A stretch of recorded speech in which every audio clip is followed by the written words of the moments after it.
Hey there, welcome back to 7-Minute Books. I'm Sam, and today we're talking about Soren Kierkegaard's Either Slash, or one of those books that's been sitting on my shelf for years and I finally picked up. Sophie, you've read this one more recently than I have. What's the big deal? Hey there, Sam. So Either Slash, or is Kierkegaard's big philosophical work about two fundamental ways of living. It's presented as a collection of papers from two different authors, one aesthetic, one ethical, and the whole book is basically a showdown between a life of pleasure and a life of commitment. Right, and it's not like a dry philosophy book. It's written under a pseudonym, Victor Eremita, who claims he found these papers in a desk drawer.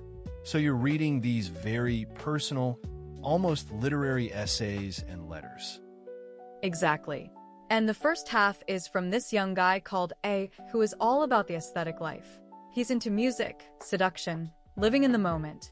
He worships Mozart's Don Giovanni because that character is pure, unreflective desire. Yeah, and at first it sounds kind of appealing, right? Live for beauty, avoid boredom, be a connoisseur of experience.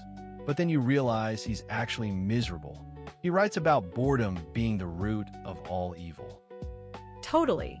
The aesthetic life is a constant fight against boredom.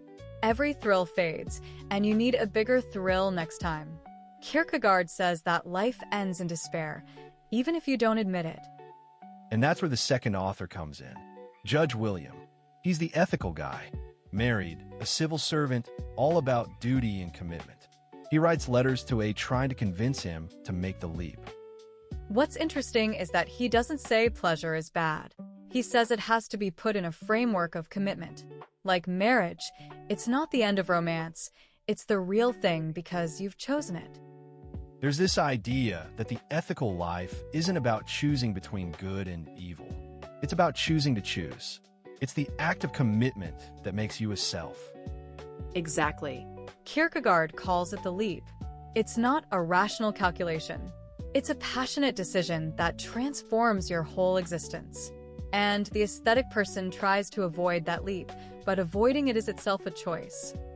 So the aesthetic life is actually a flight from being human. You can't just stay in a state of endless possibility. Life forces you to choose. Right. And one of the most powerful parts is how he talks about time. The aesthetic person lives in the moment, but the moment always slips away. The ethical person creates continuity through commitment, marriage, work, and friendship. There's that chilling section called The Diary of the Seducer, where this guy Johannes pursues a woman just for the thrill of the chase. Once he wins, he loses interest. He doesn't see her as a person, just an experience. And Judge William argues that true love is about fidelity. It's not a feeling, it's a duty. And that duty gives love depth. It's a pretty radical idea. But here's the thing, Kierkegaard doesn't make the ethical life sound easy. Judge William's letters are compelling, but they're also limited. He's speaking from inside the ethical sphere, and you get the sense there's something more. Yeah, the book points beyond both to a religious sphere. Kierkegaard will develop that later, but in Either Slash, or it's just a hint. There's a restlessness even in the ethical life. The key insight for me is that the aesthetic life isn't a real alternative. It's a life of despair.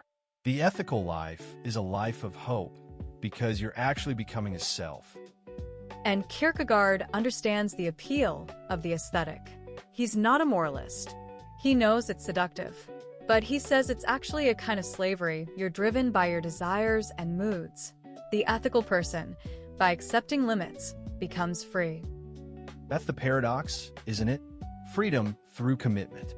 Choosing closes off other possibilities, but it's the only way to have a real self. And the book itself is designed to provoke you. It's not a treatise, it's a series of voices.